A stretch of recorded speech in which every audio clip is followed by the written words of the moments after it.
Est-ce que la pressothérapie est efficace pour lutter contre la cellulite? Demande Ophélie. On va regarder un sujet, Michel. Oui, parce que ces dernières années, une nouvelle machine a fait son entrée dans les cabinets esthétiques et chez les kinés. Elle vise à déloger la cellulite en associant deux techniques, la pressothérapie et la stimulation électromagnétique. Explication, Nikita Matras, Swani Thiebaud et Johnny Dacosta. Brigitte a déclaré la guerre à sa cellulite. C'est pourquoi elle se rend aujourd'hui chez sa kinésithérapeute.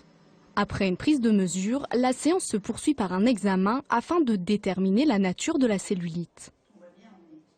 Toutes ces zones-là qui sont donc cellulite adipeuse et aqueuse. Je trouve ça disgracieux, c'est pas très agréable quand on se met en maillot de bain l'été. Pour certaines tenues, c'est gênant. Et puis d'une façon générale, je trouve pas ça très beau. La technique des ondes magnétiques basse fréquence va être intéressante pour vous. Ça va vous aider à déstocker au niveau du ventre et aussi à drainer au niveau des jambes.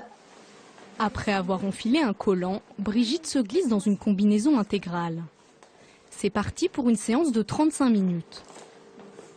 Donc là, vous allez sentir la pressothérapie, donc ça va gonfler et dégonfler.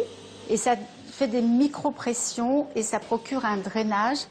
En activant la circulation lymphatique, la pressothérapie limite la rétention d'eau, en partie responsable de la cellulite de Brigitte. La machine utilise également des flux magnétiques. Les champs électromagnétiques qui sont diffusés par ces buses-là entraînent le déstockage des cellules adipeuses.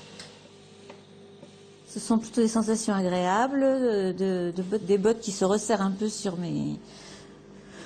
mon corps et qui me donnent une sensation de délassement, de relaxation et qui est vraiment assez agréable et détendant même, je dirais. Pour être efficace, la technique doit être répétée.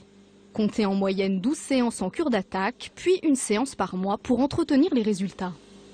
Au bout de 6 séances, on commence à avoir déjà une nette amélioration sur les mesures en fait. C'est pas tant en poids, mais c'est vraiment en centimètres, il y a vraiment de grosses différences et en aspect de la peau. L'utilisation de l'électromagnétisme dans le traitement de la cellulite est une pratique récente. Difficile donc d'en évaluer les effets à long terme. Seule certitude, son efficacité est limitée sur la cellulite fibreuse. On ne connaît pas le prix des séances.